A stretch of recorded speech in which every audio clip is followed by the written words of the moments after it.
সুদ চলবে, সুদ চলবে। ব্যাংক সুদের টাকায় কোটিপতি ইসলামী বক্তা। হলফনামায় উঠে এলো গিয়াসউদ্দিন তাহেরের সম্পদের চিত্র। হবিগঞ্জ ৪ আসনে বাংলাদেশ ইসলামী ফ্রন্টের প্রার্থী ও আলোচিত ইসলামী বক্তা মোহাম্মদ গিয়াসউদ্দিন তাহেরের মোট সম্পদের পরিমাণ প্রায় ১,৮০,০০,০০০ টাকা। নির্বাচন কমিশনে জমা দেওয়া হলফনামা অনুযায়ী তার আয়ের উৎসের মধ্যে রয়েছে ব্যবসা, কৃষি এবং ব্যাংক আমানতের সুদ। সবচেয়ে মজা লাগে সুদ কুর্তিরে সাইজ করলে। সুদ করে সাইজ করতে আমার যে আরাম লাগে।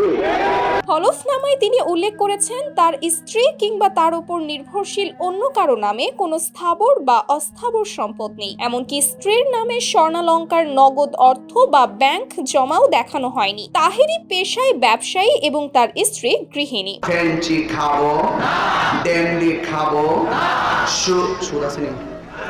নথি অনুযায়ী কৃষি খাত থেকে তাহেরির বার্ষিক আয় ২৬,৪০০ টাকা, ব্যবসা থেকে আয় ৭,৯১,০০০ টাকা এবং ব্যাংক আমানতের সুদ থেকে তিনি পান ২২,৮৯২ টাকা। তার কাছে নগদ রয়েছে ৪১,২৮৬ টাকা এবং ব্যাংকে জমা রয়েছে ৭,৬৩,৬০৬ টাকা। এছাড়া নিজের নামে রয়েছে ৩১ ভরি স্বর্ণ, যার মূল্য দেখানো হয়েছে ৬ লাখ টাকা। আসবাবপত্রের মূল্য ধরা হয়েছে ৫ লাখ টাকা। এতে তার অস্থাবর সম্পদের পরিমাণ দাঁড়ায় ১৯,০৪,৮৯২ টাকা।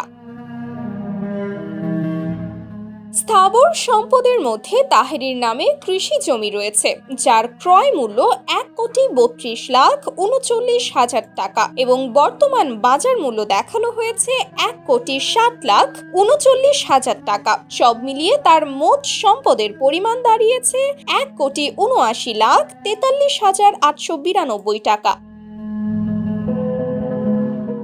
ব্যক্তিগত তথ্যে তিনি জানান তার স্থায়ী ঠিকানা কুমিল্লার দাউদকান্দি উপজেলার ভাজরা গ্রামে, তবে হবিগঞ্জের মাধবপুরে শ্বশুরবাড়ি থাকায় সেখানকার আসন থেকেই তিনি নির্বাচনে প্রতিদ্বন্দ্বিতা করছেন।